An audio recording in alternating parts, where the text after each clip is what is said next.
The money was spent on the family. The husband, who supported his mistress on his wife's salary, cynically justified himself.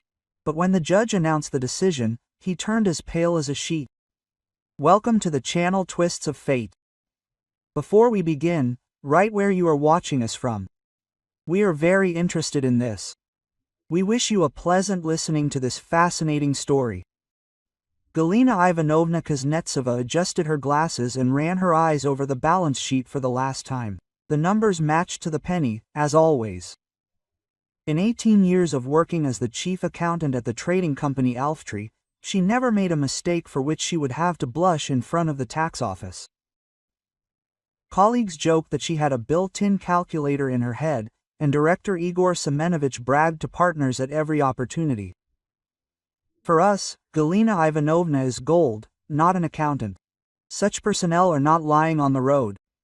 At 45, she was a real ace in her field. She knew all the intricacies of currency legislation by heart, could compile any report with her eyes closed, and easily juggled millions of dollars as if they were pennies for ice cream. When tax inspections came, the young inspectors quickly understood who they were dealing with, and the conversation moved to the professional plane of a colleague with a colleague. Her salary of 120,000 rubles was a subject of quiet envy among her acquaintances and a special source of pride for her. You see, Galia, her friend Svetlana Petrovna used to say when they met at the hairdresser's, and in your youth you were worried that you got married late. But now you've made a career and found a good husband. It's not like some people who ran down the aisle at 20 and now sit with 3 kids without a penny. It was especially nice to know that she earned 3 times more than her husband Andrei. It wasn't that she was bragging about it, it was just nice to feel like a successful, accomplished woman. Andrei worked as an ordinary sales manager in a small company called Santec Plus, which sold plumbing for bathrooms, and earned only 40,000. But he never complained about his modest salary, didn't ask for money for personal expenses, and was even embarrassed when she bought him a new shirt for a holiday or good sneakers for walks. "Gal, why are you spending money?" he said, looking at the new checkered shirt. "I still have that blue one." "Andriusha, that one is already worn out on the collar," Galina explained patiently. "You communicate with people at work, you have to look presentable." What a delicate husband I have, Galina often thought, putting the purchases on the refrigerator after a trip to Magnet. He is embarrassed that his wife earns more. Not like Varin Nikolai, who only does what he does, pulls money from his wife for his fishing. She planned the family budget herself, went grocery shopping with a carefully compiled list, put money aside for a vacation or new furniture. Andrei only nodded gratefully and kissed her on the bast when she showed her next purchase. "Thank you, darling, for being so economical. I don't know what I would do without you." Their 2-room apartment on the 4th floor of a panel 9-story building in a residential area was tastefully furnished and loved. Galina adored order and comfort. Everything was in its place. The curtains with a small flower were always washed and ironed, and violets of different varieties were green on the windowsills, which she had grown since her youth, having received the first sprout from her late mother. The living room was small but bright. With a book-shaped sofa, which they bought 5 years ago, and an antique sideboard inherited from Andreeva's grandmother. On the walls hung family photos of their wedding 15 years ago, joint trips to the Crimea and to Galina's parents in the village. On the sideboard were souvenirs brought from various trips, and crystal glasses, which were taken out only on big holidays. On the balcony were homemade boxes of tomatoes and cucumbers. This habit remained from childhood, when her mother Anna Fedorovna taught her. A woman should be able to grow at least some greens for the table with her own hands. This is both saving and the joy of eating your own cucumber. Galina watered the seedlings every morning from an old plastic bottle, talking to the plants as if they were children. "Well, my dears, how are you? We are growing slowly." The kitchen was her special pride and kingdom. Small, only 8 meters, but every centimeter was used wisely. A white kitchen set with blue inserts, which they chose for a whole month, a brand new Gefest gas stove, bought last year with her bonus, and an Atlant refrigerator, which had been serving without fail for 7 years. Wooden shelves with spices and cereals in identical jars with signatures hung on the walls. It always smelled of home-cooked food, rich borscht with beef and sour cream, pies with cabbage or potatoes, cutlets, which Andre adored and always asked for more. Galina cooked with soul, remembering every little peculiarity of her husband. He loved potatoes with dill, did not tolerate too much salty food, but he wasn't afraid of the island. For tea, he preferred not store-bought sweets, but her homemade pancakes with gooseberry jam, which she cooked herself every summer. Andriusha, come have dinner, she called her husband when he was sitting in front of the TV watching some show about cars. Everything will get cold. I'm coming, my dear, he answered and went to the kitchen, rubbing his hands in anticipation. What's for dessert today? Your favorite Charlotte with apples, Galina smiled, pouring him tea into a mug with the inscription, to the best husband. They didn't have children, that's how life turned out. In their youth, they put everything off. They had to make a career, then buy an apartment, then start a major renovation. And then they went to the doctors, and they threw up their hands. It's too late, they're not old enough. Galina sometimes felt sad about this, especially when she saw young mothers with strollers in the yard, or heard children's laughter from neighboring apartments. But she gave all her unspent maternal care to Andre, and he seemed to sincerely appreciate it. Quote, Galinka, you are better than any mother, he said when she carefully covered him with a blanket if he had a cold. You feed him, you pity him, and you give him medicine. In the evenings after 9 o'clock, when all the news on Channel 1 ended, they would always sit down in the kitchen for tea. It was their sacred ritual. Galina would brew tea in a porcelain teapot that a colleague had given her for her birthday. She would take out homemade jam or cookies that she baked on weekends and talk about work. What a difficult day it had been, what new requirements the tax office had sent, how cleverly she had solved another financial problem with the transactions. Andre listened attentively, nodded, and sometimes whistled admiringly. Quote, wow, my wife is so smart. I don't understand a damn thing about these numbers and transactions of yours. How do you even keep so much in your head? Oh, come on, she waved her hand in embarrassment. Galina, blushing from the praise. Habit is something that can be acquired. Everyone has their own talent. You know how to convince people, you make sales, clients are drawn to you, and I only fiddle with papers and reports.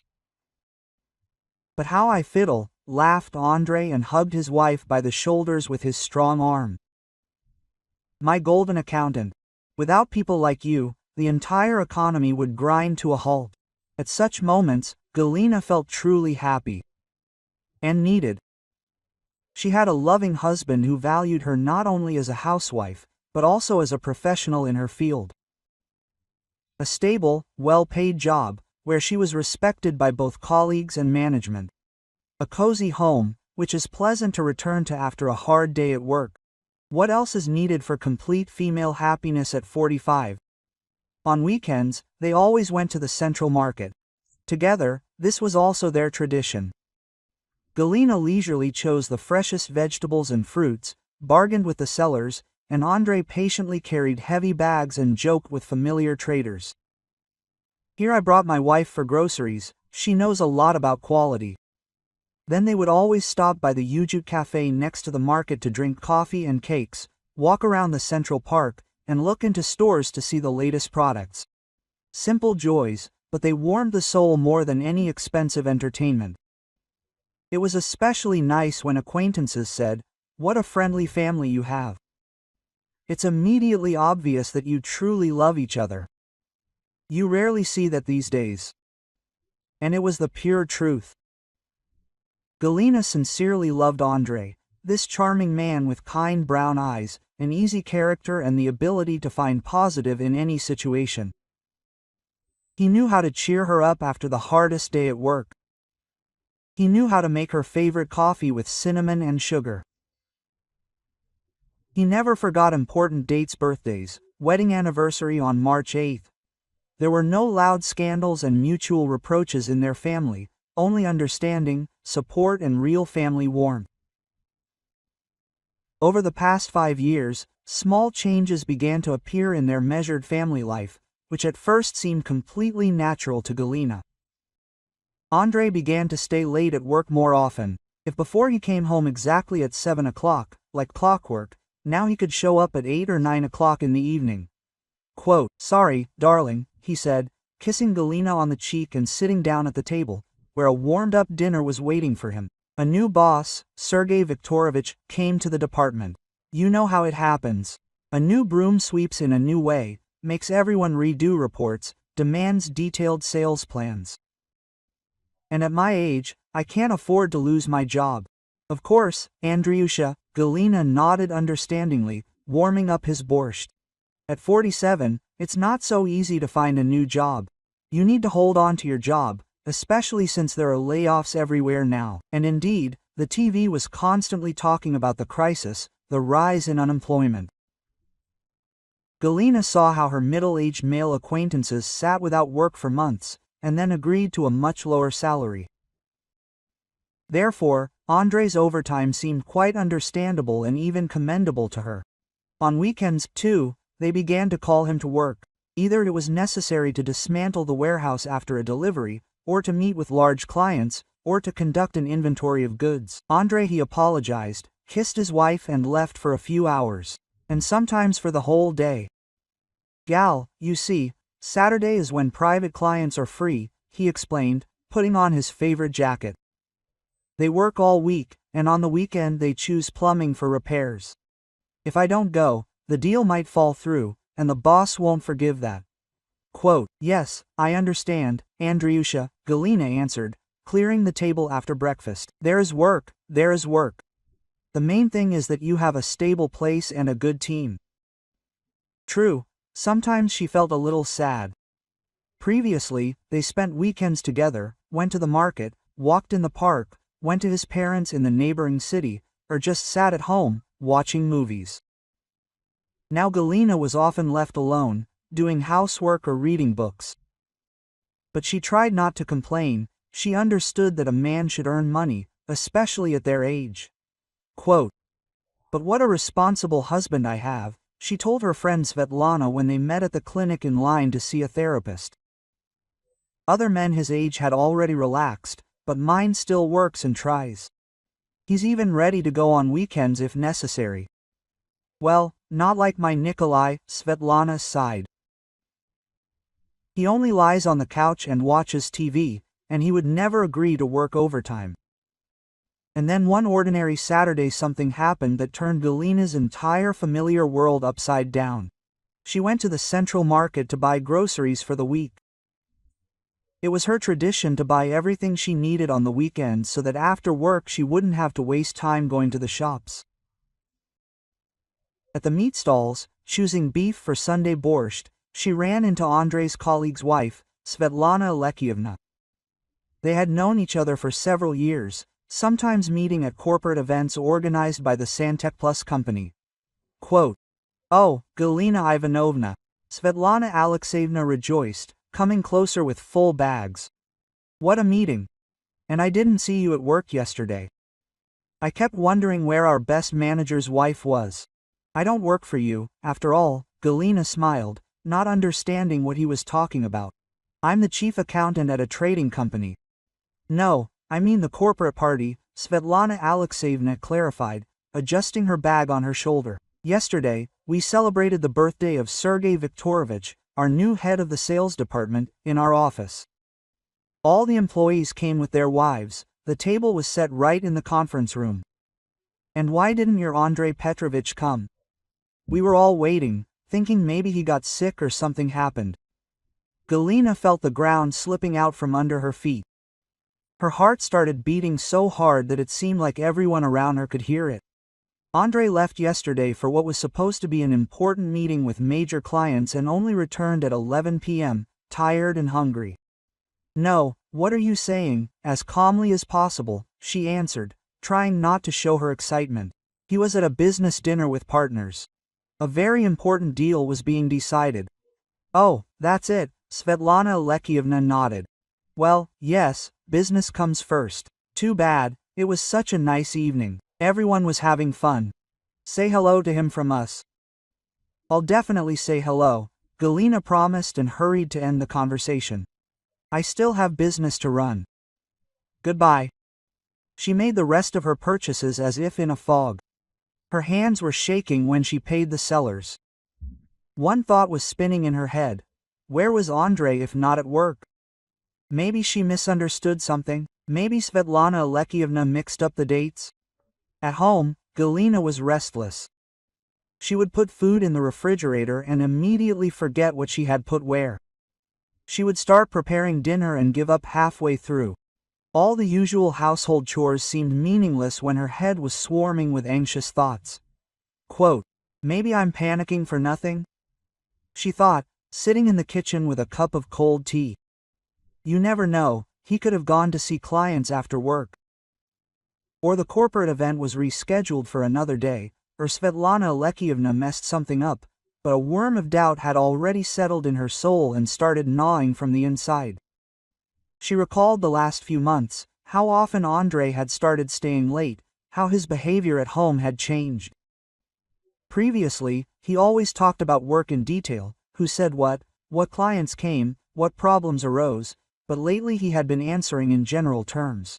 Yes, everything was as usual, nothing special, routine. When Andrei returned home on Saturday evening after another inventory at the warehouse, Galina looked at him carefully. He was clean-shaven. He smelled not of dust and cardboard boxes, but of some unfamiliar perfume. There was not a single stain on his shirt, although after work in the warehouse there should have been at least dust. "How are you, Andriusha?" she asked, trying to speak in a normal tone. "Did you sell a lot of goods?" "Yes, a lot," he answered briefly, going into the bathroom to wash up. He had been messing around all day. He was tired as a dog, but there was no fatigue in his voice. On the contrary, he seemed even more cheerful than usual after a day at work. And he also avoided looking her in the eyes, which was completely out of character for him. Sunday passed in painful silence. Galina tried to behave as usual. She cooked, cleaned, watched TV, but her thoughts constantly returned to yesterday's conversation at the market. And when Andrei got ready for work on Monday morning, she made a decision. Quote, "I'll call you at work today," she said, serving him breakfast. "I want to congratulate your boss on his birthday. It's still inconvenient that you didn't make it to the corporate party yesterday." Andrei froze for a second with a spoon in his hand, but quickly pulled himself together. Quote, "No, Gal," he said, finishing his porridge. "Sergei Viktorovich doesn't like it when employees' wives call for personal reasons. He thinks it distracts them from work." Quote, "Okay," Galina agreed, but she didn't change her mind. On Monday, at about 2 p.m., when the accounting department was relatively quiet, Galina dialed the number of the Santec Plus company. Her heart was pounding so hard that she was afraid her voice would give her away. Quote, "Hello, this is Santec Plus," answered a male voice she recognized. It was the security guard, Uncle Vasya, a good-natured pensioner. "Hello, this is Andrei Petrovich Kuznetsov's wife. Can I speak to him?" Quote, Galina asked, trying to speak calmly. "Andrei Petrovich?" Uncle Vasya asked again in surprise. "But he's been on unpaid leave for the second week already." "As I thought, you know." The world turned upside down. Galina felt the blood drain from her face and her ears ring. The receiver trembled in her hand. Quote, "Yes, of course, I know, as naturally as possible," she answered. "I just forgot. Thank you." She hung up and sat for a long time, staring at one point. For 2 weeks, Andrei dressed every morning as if he were going to work, kissed her goodbye and left. He returned tired in the evening, told her about his difficult day, complained about his demanding boss, and all this time he was on unpaid leave. But where did he spend all day? And most importantly, why did he lie? Galina was beside herself for 2 days. At work, she mechanically checked documents, but her thoughts constantly returned to the terrible discovery. Colleagues noticed her absent-mindedness, but attributed it to fatigue at the end of the month. Accountants always have a busy time. "Galina Ivanovna, are you feeling unwell?" The young assistant Nastya asked sympathetically when Galina asked the same thing about the invoice for the 3rd time. "Maybe you should go home, we can handle it here." Quote, "No, everything is fine," Galina answered quickly, trying to concentrate on the numbers. But she couldn't concentrate. The same questions kept spinning in her head. Where does Andrei spend his days? Why is he lying? What's going on with their marriage? Quote, on Wednesday evening, when Andrei came home at his usual time, Galina carefully studied his every facial expression, every word. He looked, as always, a little tired, but happy, talking about how the clients were capricious today, how the boss had built everyone up again. "Andriusha," Galina began carefully, putting cutlets and potatoes on his plate. "And how are things in your team? Is everyone working?" "Yes, everything," he answered, without looking up from his plate. "What?" "Just curious. Maybe someone is going on vacation?" Andrei froze for a second, but then continued eating. "I don't know," he wasn't interested. Everyone has their own plans. And at that moment Galina finally realized that her husband was lying to her face. The very man she trusted more than anyone else in the world, whom she considered her support and protection, had been deceiving her every day for 2 weeks now. And it was unknown how much longer this would continue.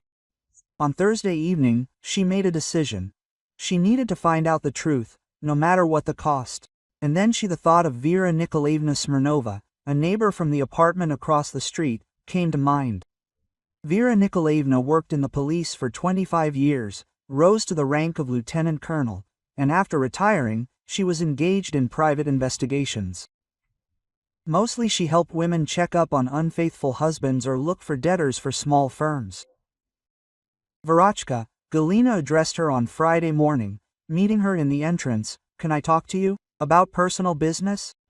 "Of course," Galina Ivanovna, nodded the elderly woman with penetrating gray eyes. "Come in for tea in the evening." "Has something happened?"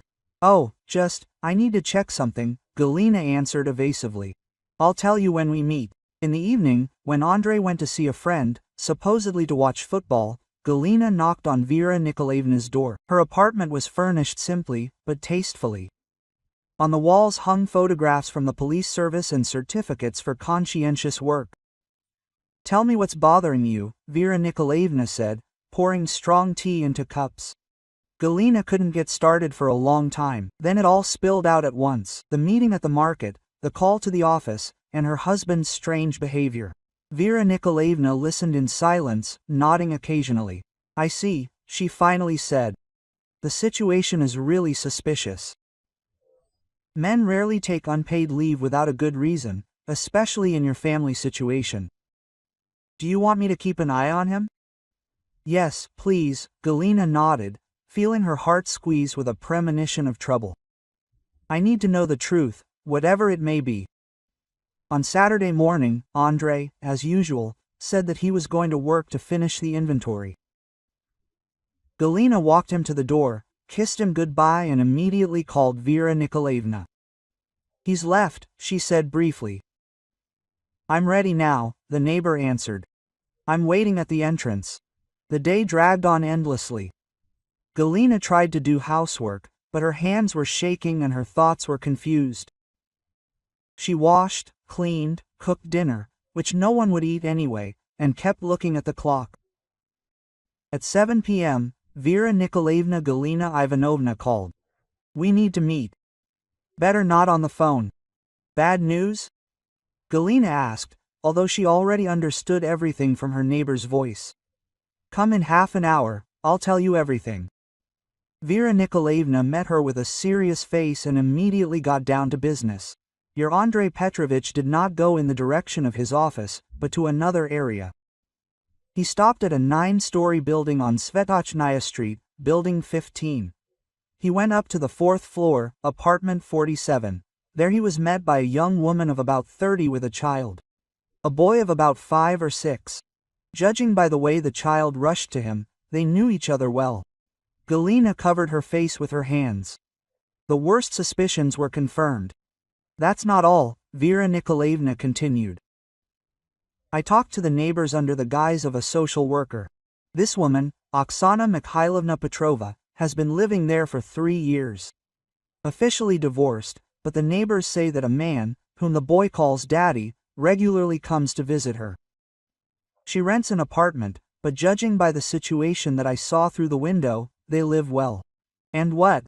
What happened next? Quote, Galina asked barely audibly. Your husband stayed there until 6:30. Then all 3 of them left the house, got into the car, by the way, not the one he had arrived in the morning, but a red Kia, and drove to the shopping center. There they bought groceries in a large supermarket, like an ordinary family. The boy called Andrei Petrovich daddy, and the woman behaved like a wife. Galina felt the world crumbling around her. 15 years of marriage, 15 years of trust and love. It all turned out to be a lie. But where did he get the money from? She blurted out. He gets pennies. That's what we need to find out, Vera Nikolaevna said. Galina Ivanovna, get ready for the fact that the truth may be even more unpleasant. We need to check your finances. A real investigation began next week. Vera Nikolaevna turned out to be a high-class professional. She checked all of Galina's banking transactions over the past few years, studied the family's credit history, and even talked to some acquaintances under the guise of a sociological survey. The results exceeded the worst expectations. Over the past 5 years, large sums of 10,000 to 20,000 rubles have been regularly withdrawn from their joint savings account every month. Andrei explained this by unforeseen expenses, helping his parents, and investing in a promising business. Galina, trusting her husband, did not monitor the expenses in detail. See for yourself, Vera Nikolaevna showed bank statements. In total, over 5 years, he withdrew about 1 million rubles from your account. Plus, he took out 3 consumer loans in your name for a total of 400,000. And that's not all. The most painful discovery was the story with the car. 2 years ago, Andrei said that Galina's 10-year-old car needed expensive repairs and offered to sell it. We'll put the money aside for a vacation, he convinced her. Galina agreed, thinking that her husband was taking care of the family budget, and that he had appropriated the money from the sale of 120,000 rubles. But the most interesting thing was what Vera Nikolaevna continued, that officially he sold the car to his friend Igor Petrovich for a symbolic sum of 10,000 rubles, and a week later he resold it for the real price. Most likely, they came to an agreement, and your husband received the difference in cash so as not to be seen. Further investigation revealed the scale of the deception. Andrei rented a 2-room apartment in a good area for Oksana and her son for 25,000 rubles per month. He paid another 15,000 for a private kindergarten for the boy. He bought food, clothes, toys. In total, he spent about 60,000 rubles on his second family. Almost Galina's entire salary every month. And how did you find out all this? Galina was amazed by the scale of the investigation. I have connections in different structures, Vera Nikolaevna answered modestly. Plus, this Oksana turned out to be not very careful. She tells her neighbors that she has a common-law husband who earns well and provides for the family, brags about his purchases, vacations at sea, but the worst blow was still ahead. Upon closer inspection, it turned out that Andrei had managed to get a credit card with a limit of 300,000 rubles in his wife's name. Galina signed the documents, trusting her husband and not reading the fine print. He actively used the card, and the debt on it already amounted to 280,000. How is this possible? Galina asked in horror. I didn't buy anything with this card. And have you held it in your hands? Vera Nikolaevna clarified. No, Andrei said that the card is in the bank as a reserve in case of emergency. That's the answer. He got it himself and spent it on his own needs. And since the card is registered in your name, you will have to pay the debts. By the second week of the investigation, the overall picture had become clear. For 5 years, Andrei had been leading a double life, supporting his second family with his legal wife's money. The total damage amounted to almost 1.5 million rubles, withdrawn savings, loans, sold property. Galina Ivanovna, Vera Nikolaevna said cautiously, "You need to decide what to do next. You can try to hush everything up and move on, pretending you don't know anything. Or you can confront your husband with the facts and demand an explanation." Galina was silent for a long time, looking at the documents laid out on the table, irrefutable evidence of betrayal. Then she said quietly, "I want to talk to him. I want to hear what he will say when he realizes that everything has been revealed." Quote, "Then get ready for him to deny it, make excuses, and maybe even blame you," the neighbor warned. Men rarely admit guilt right away in such situations, but Galina had already made her decision. She was tired of living in deception and wanted to know the truth to the end, no matter how painful it was. On Friday evening, when Andrei returned home from another overtime job, Galina met him at the door with a folder of documents in her hands. Her heart was pounding, but her determination was ironclad. 15 years of deception were supposed to end today. Quote, "Andrei, we need to talk," she said in a calm voice, although everything inside was shaking. "Sit down at the table." "What happened?" He was surprised, taking off his jacket. "You seem strange today." "Let's have dinner and then talk." "I'm terribly tired." "Sit down," Galina repeated more firmly. "And don't tell me about being tired. I know where you were." Andrei froze halfway to the coat rack. Something like fear flashed in his eyes, but he quickly pulled himself together. "What are you talking about, Gal?" "I was at work, as always." Galina opened the folder and put bank statements, photos of the house on Svetochная Street, and a certificate from his office on the kitchen table stating that he had been on unpaid leave for 3 weeks.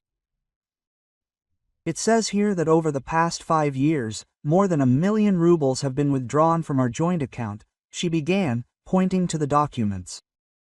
"And here is a photo of house number 15 on Svetochная Street, 4th floor, apartment 47. Oksana Mikhailovna Petrova lives there with her son Danila. And here is a certificate from your company's security guard stating that you have been on leave for 3 weeks. Andrei's face turned pale, then red. He was silent, looking from the documents to his wife and back. Quote, "Why are you silent?" Galina continued, surprised at her own calm. "Maybe you could explain where you spend your days when you supposedly work and what you spend my money on." "Galia, what are you doing?" Andrei began, but his voice was shaking. "What nonsense. I don't understand where you got these papers from. Don't you understand?" Galina took out another document. "And what is this?" "A lease agreement for an apartment on Svetochная in the name of Oksana Mikhailovna Petrova. The rent of 25,000 rubles is paid monthly by Andrei Petrovich Kuznetsov. Your signature, by the way." Andrei grabbed his head and was silent for a long time. Then he suddenly straightened up and looked at his wife with some strange challenge. "Okay," he said casually, as if they were talking about the weather. "Yes, it's all true. And now what? What do you want to hear?" This shamelessness struck Galina more than the fact of betrayal itself. She expected tears, remorse, requests for forgiveness, but not such cynical indifference. "I want to hear how you could lie to my face for 15 years, she said quietly. Quote, "How could you kiss me goodbye every day and go to another woman with my money? Do you understand, Galia?" Andrei sat down at the table and lit a cigarette, although he never smoked at home. "That's how it happened. I met Oksana 5 years ago at a corporate party of one of my partner's companies. She worked there as a waitress. Young, beautiful, cheerful. And you?" He fell silent, taking a drag on his cigarette. Quote, "And what about me?" Galina asked, feeling how everything inside her was shrinking from the anticipation of a blow. "And you?" "Well, you understand," Andrei shrugged. Age doesn't make anyone look better. 45 years old. Work, routine. No romance, no surprises. Everything on schedule. Breakfast, work, dinner, TV, sleep. And with Oksana? Everything is different there. So, it's all my fault. Galina didn't believe me.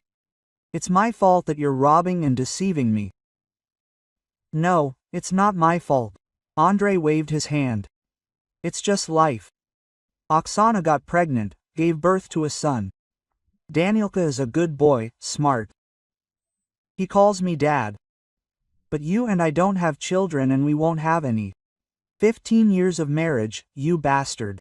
The usually reserved Galina exploded. For 15 years I worked my ass off for you, earned money, ran the house, and you took me for a fool. For the ATM. Well, don't yell, Andrei winced. The neighbors will hear. And don't speak like that. I'm not used to hearing such words from you. I'm not used to it. Galina felt how anger gave her strength. And I'm not used to living with a liar and a thief. You stole 1.5 million rubles from me, took out loans in my name, sold my car. But the money was spent on the family, Andrei tried to justify himself. Danielka is also like a son to me. And Oksana? She's young, she needs to dress nicely, go to the theater. You yourself have only thought about work in recent years. Into a family, Galina couldn't believe her ears. What family? Do you have 2 families?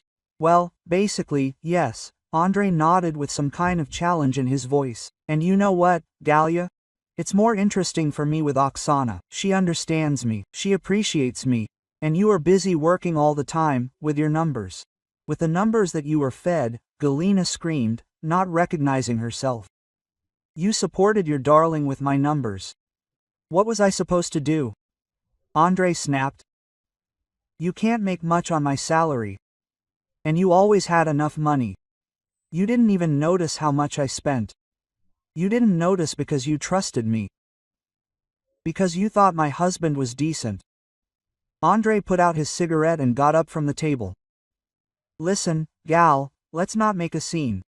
The situation is complicated enough. Let's talk like humans. Like humans? Galina looked at him like a stranger. You lied to me for 5 years, and now you're suggesting we talk like humans. I didn't want to offend you, Andrei said unconvincingly. It's just the way things turned out. I fell in love. What should I do now? What are you suggesting? Galina asked, feeling her strength leaving her. Andrei was silent for a moment, and then said, let's get divorced without scandals, in a civilized manner. I'll marry Oksana. She's pregnant with our 2nd child now. And you, find someone of the right age. Quote. The right age? Galina asked again, not believing her ears. Well, yes, Andrei nodded. You're already 45, and I'm 47. At our age, there's no time for romance, and Oksana is 29, she has her whole life ahead of her. Galina was silent for a long time, digesting what she had heard. The man with whom she had lived for 15 years, whom she considered the closest, spoke to her as if she were a stranger. Without sympathy, without regret, even with some irritation. Okay, she finally said. But what about the debts? The loans you took out in my name are almost 1 million rubles. And that's your problem, Andrei answered indifferently. The loans are in your name. Well, pay up. I have nothing to do with it. How can that be? Galina got mad. You spent the money. Prove it, Andrei grinned. You officially took the money. Where did you spend your business? At that moment, Galina realized that in front of her was not just a traitor, but a real scoundrel who had been systematically robbing her for years, and now was also mocking her, knowing that she was alone without support at an age when starting life anew was especially difficult. Get out of the house, she said quietly. Why is that? Andrei was surprised. The apartment is registered for 2. Get out, Galina repeated louder. I don't want to see you. Well, as you wish, Andrei shrugged. I've been planning to move in with Oksana for a long time. I'll just pack my things. He went into the bedroom and started putting clothes in a bag. Galina sat in the kitchen and looked at the documents proving the collapse of her life. 15 years of marriage fell apart in one evening. That's it, I'm leaving, said Andre, appearing in the kitchen with 2 bags. I'll come tomorrow for the rest of my things. Leave the keys, said Galina, without raising her head. Andre threw the keys on the table and was already heading for the door, but suddenly turned around. Gal, don't tell anyone about Oksana. Why upset people? Quote. Galina looked at him for a long moment. Go away already and don't let me see you again. The door slammed and the apartment became quiet. Galina sat in the kitchen among the scattered documents and couldn't believe that this was happening to her. In the morning she was a married woman, with a settled life, and now she was left alone with huge debts and a broken heart. She went to the window and saw Andre getting into the red Kia, the same one he used to drive to his mistress. The car started and disappeared around the corner. Along with her, 15 years of life, hopes and illusions disappeared. After Andre left, Galina sat in the kitchen until the morning, unable to force herself to lie down in their shared bed. The documents lay before her like a silent accusation, and thoughts were spinning in her head that she wanted to get out of. $1.5 million in debt, age 45, complete loneliness. How to live on. In the morning, she forced herself to get ready for work. The mirror reflected a strange face, haggard, with eyes red from tears, aged several years in one night. Colleagues immediately noticed her condition. Galina Ivanovna, what's wrong with you? Asked Nastia, the accountant's assistant, sympathetically. Are you sick? Everything is fine, Galina lied, but her voice was shaking. She just hadn't slept well. She had been working like a machine all day, mechanically checking documents and not noticing the mistakes that she usually caught instantly. Her head was in disarray, and her hands were shaking every time she thought about her situation. One-on-one with debts that exceed her annual salary. Loans issued fraudulently, but proving this will be extremely difficult. How will I pay the bank? She was tormented. Even if I give my entire salary, it will take 10 years to pay off. And what will I live on? By the end of the working day, Galina realized that she could not concentrate. For the first time in 18 years of work, she was unable to complete a single report. The numbers were blurring before her eyes, and the calculator was giving results that did not match anything. Galina Ivanovna, Dmitry Sergeyevich Volkov, the company's legal advisor, approached her desk. Can I talk to you? Dmitry worked in Alpha Trade for 8 years, but they communicated only on business matters. A modest man of 52, divorced, no children. Always in a neat suit, glasses, more like a school teacher than a lawyer. Colleagues respected him for his professionalism, but no one knew him closely. He kept to himself. Of course, nodded Galina, wondering why he approached her. Quote, Let's go to my office, suggested Dmitry Sergeyevich. It's quieter there. His office was small, but cozy. On the table stood a photograph of elderly people, apparently his parents. The walls were decorated with diplomas and certificates, and on the windowsill there was a small violet. Quote, Please sit down, Dmitry pointed to the chair opposite the table. Galina Ivanovna, excuse me for being so blunt, but you're completely out of sorts today. Quote, Did something serious happen? Galina wanted to say everything was fine, but suddenly she felt she couldn't keep it all in any longer. Tears welled up in her eyes, and she began to cry quietly. Forgive me, she muttered, taking out a handkerchief. I didn't mean to in front of you. It's okay, Dmitry Sergeyevich said softly. Want to tell me?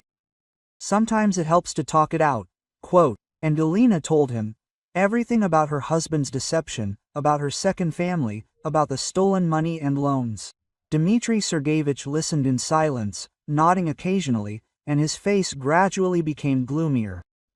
A scoundrel, he said quietly when Galina finished her story. Forgive the expression, but there's no other way to put it. I haven't met such a scoundrel for a long time. What should I do now? Quote, asked Galina. The debts remain on me, almost 1.5 million. I will never earn that much. Dmitry Sergeyevich took off his glasses, wiped them and thoughtfully looked out the window. You know what, Galina Ivanovna, he finally said. Not everything is as hopeless as it seems. According to the law, if loans are issued fraudulently, they can be challenged. You need to prove that you did not know about the terms of the contracts and sign the documents under the influence of deception. But how can you prove this? Galina did not believe it. There are ways, answered Dmitry Sergeyevich. Firstly, we have certificates that your husband was on vacation when he supposedly worked. This proves systematic deception. Secondly, we can find witnesses to his second life. Thirdly, we can trace the movement of money if we prove that the loan funds were spent not on family needs, but on the maintenance of another woman. This will be a serious argument.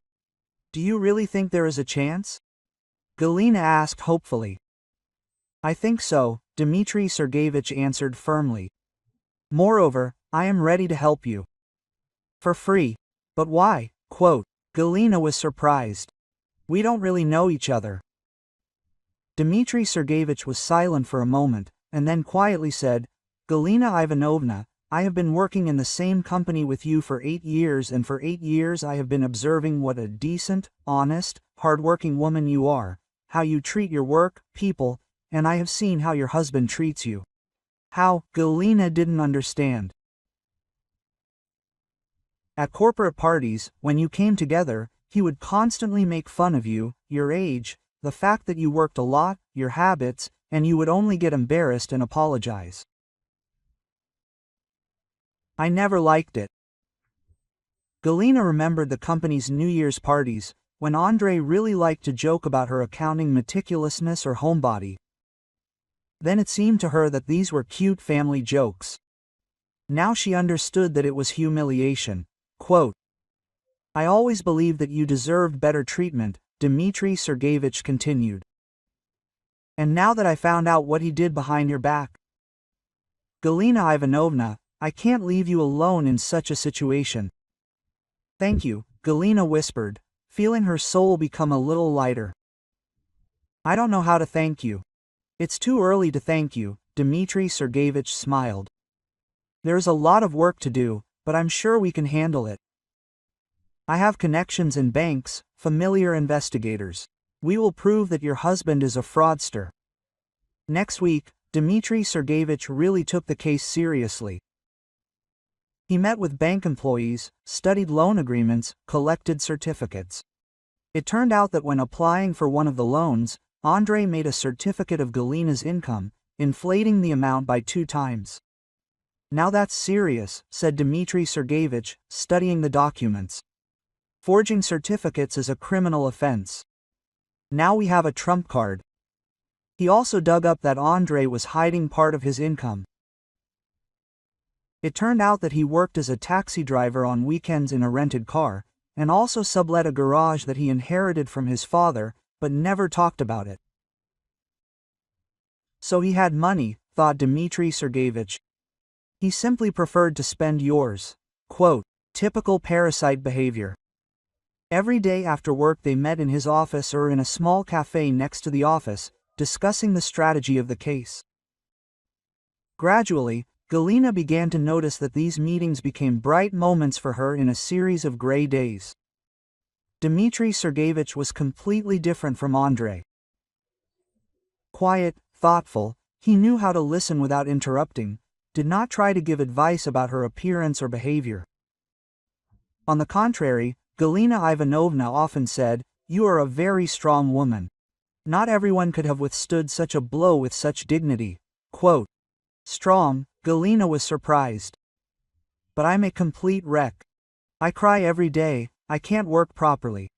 But try to look at yourself from the outside, objected Dmitry Sergeyevich. You were deceived for 5 years, they stole a lot of money, left you alone with debts, but you didn't break down, didn't start drinking, didn't get depressed. You go to work, fight for justice. This is real strength. His words warmed her soul more than any compliments. Galina began to understand that next to her there was a person who saw in her not a wallet and a free housekeeper, but a person worthy of respect. Dmitry Sergeyevich once said to her when they were sitting in a cafe over cups of coffee, "And why do you help me so much? After all, it takes a lot of your time and energy." Quote. He was silent for a long time, looking into his cup, and then quietly answered, "Because I can't watch a good person being offended. And you, Galina Ivanovna, are a very good person." There was such sincerity in his voice that Galina's heart ached. When was the last time Andrei spoke to her in such a tone? "Oh, never, perhaps, thank you," she whispered. Quote. "You can't even imagine how important your support is to me. If it weren't for you, I would have given up." "Never give up," Dmitry Sergeyevich said seriously. "Life is unfair, but that doesn't mean you have to give up. You have to fight for your happiness." "Do you have happiness?" Galina asked herself unexpectedly. "It was sad," he answered. 10 years ago, my wife left me for another man. We had no children. I've been living alone since then. Have you tried to start a new family?" "I tried, but it didn't work out somehow. Either I'm too boring or unlucky." He smiled a sad smile. "And now I'm not the same age." 52 is not an age, Galina objected. "Many people nowadays start families even at 6. Maybe," Dmitry Sergeyevich shrugged. "But you still need to meet a person with whom you want to connect your life." They fell silent, each thinking about their own. And Galina suddenly caught herself thinking that over these few weeks, Dmitry Sergeyevich had become closer to her than Andrei had been in the last years of their marriage. After a month of hard work, Dmitry Sergeyevich collected enough evidence for the court. He found a bank employee who remembered how Andrei brought a fake certificate of Galina's income. He received testimony from Oksana's neighbors that Andrei regularly came to her and paid for the apartment, dug up documents about his hidden income, from renting out a garage and working as a taxi driver. "Now we have everything we need," he said to Galina, laying out the documents on the table. Filing a lawsuit, a statement to the police about fraud, demands to the banks to review the loan agreements. The trial lasted 2 months. Andrei tried to deny it, claimed that Galina knew about the loans and had authorized them herself, but the evidence was irrefutable. Fake certificates, witness statements, bank statements, everything spoke against him. The court finds the loan agreements invalid, the judge announced at the final hearing. The defendant is obliged to compensate the plaintiff for damages in the amount of 1,400,000 rubles. Galina could not believe her ears. A year and a half of fighting and justice prevailed. Andrei was forced to sell his inherited garage and the car he used to drive to his mistress.